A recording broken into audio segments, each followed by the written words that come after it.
This is my video reflection for the Web 2.0 assignment.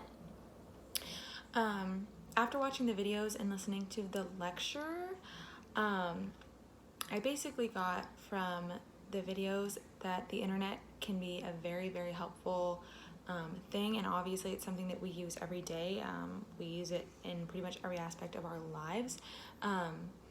But I also think that there can be a lot of negatives to it. It makes our class or our schoolwork easier, but then it also is a giant distraction in the classroom sometimes. Like we have our laptops on us to take notes easier, but then we have social media right there at our fingertips to ignore everything in the lecture instead of paying attention. That's what I got from the video that K-State did, where they held up the signs. So it's very useful and very important, and obviously at this point I don't think that our unless we absolutely had to, I don't think that our lives could really function without internet at this point, because everything in our entire lives are connected to the internet. I mean, we wouldn't be able to find anywhere to go without GPS, because no one knows how to use a map anymore. Our cars run on internet, we have all these smart devices, we're always on our phones. Like, the internet is something we use all the time, but it can definitely have a lot of negative side effects or downsides. I think as a future teacher, it's something that I'm going to have to be mindful of, because the internet can be a really useful resource in the music classroom, but I just have to figure out how to use it correctly so that it's more of a tool and not a distraction to the students. But I do also think, as this pandemic has showed us, that it can be very useful that we can have virtual class, so things don't completely shut down when we can't be in person for school. So how cool that we can do school virtually and still at least be able to get the subject material to the students a little bit virtually. I know with specific classes it's more challenging because they don't have the instruments in front of them, they don't have access to the tools they need to fully learn the material, but it's still able to get the lecture or the knowledge to them. So I think that that is a good thing, but it can be a distraction as well. The podcast that I listened to was called Inclusion and Literature in the Music Classroom, and I really enjoyed this podcast. It was basically about when you do use literature in the music classroom, which you do all the time, and a lot of times we'll tie in our music teaching with another part of that grade level's learning. So we'll ask the history teacher, or what are they learning in history over the next couple weeks, and we'll choose a book that goes with what they're learning in history, or what book are they reading in their literature class. Maybe we can tie in some of the culture with the book that they're reading, whatever.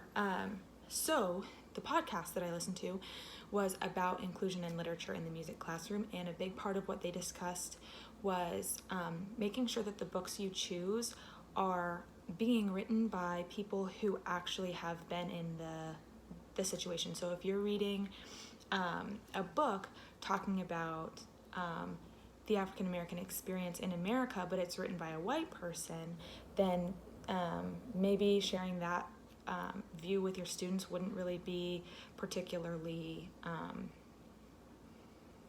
it wouldn't be great. It wouldn't be a great outlook, because it's not the outlook of the person who you're talking about.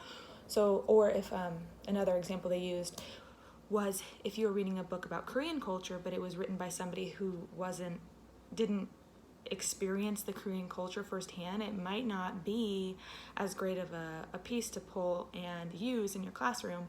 And the person hosting the podcast gave praise to the person who was a guest talking about the literature, because she said, I haven't actually ever thought about doing a thorough background check on the author like that, and that is smart to do, because you really want to be giving information from the best sources. So I thought that was interesting. I think that using technology like blogging and podcasting in the classroom is a good idea. I think that especially with online learning like Zoom, I think that it could be very beneficial, maybe with older grades on getting the message across, just not through a lecture, especially with something like music that's usually more hands-on. If you're not able to be hands-on, I think that a different perspective from a podcast or from a blog could be beneficial. Do I think social networking applications like Facebook, Twitter, YouTube, Instagram should be allowed in the educational environment? I think that there's a lot of negatives to that more than positives. I think that social networking is a little too casual to be using in the classroom, and it can kind of get out of hand.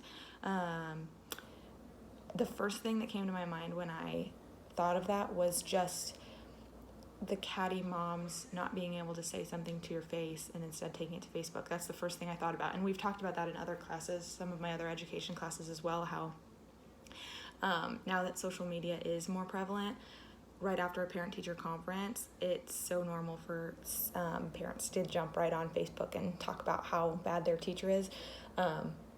And so I think bringing it into the classroom would just make it not a great situation. In my opinion, I don't think that we should be using social networking in school.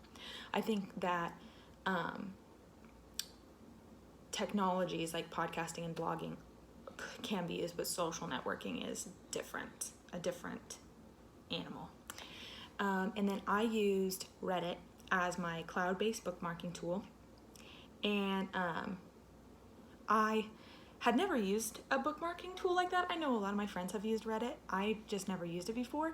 But after reading about what the like bookmarking can be useful for, I think that would be a really useful tool in the classroom if you're looking for certain articles or certain classroom articles that are relevant to your classroom, and then being able to bookmark it and find other people's that they've bookmarked. I think that would be really useful in finding inspiration and useful information for your classroom specifically. So I'm definitely going to look more into that as I start getting more into the education portion of my schooling. I'm definitely going to look further into that because I think that it could be really useful, and it's something that I had never used before. So that is all that we have to talk about. Overall, I enjoyed this unit. It taught me a lot of information that I didn't know about the internet before, because I don't actually know much about the internet and all that it can do for me.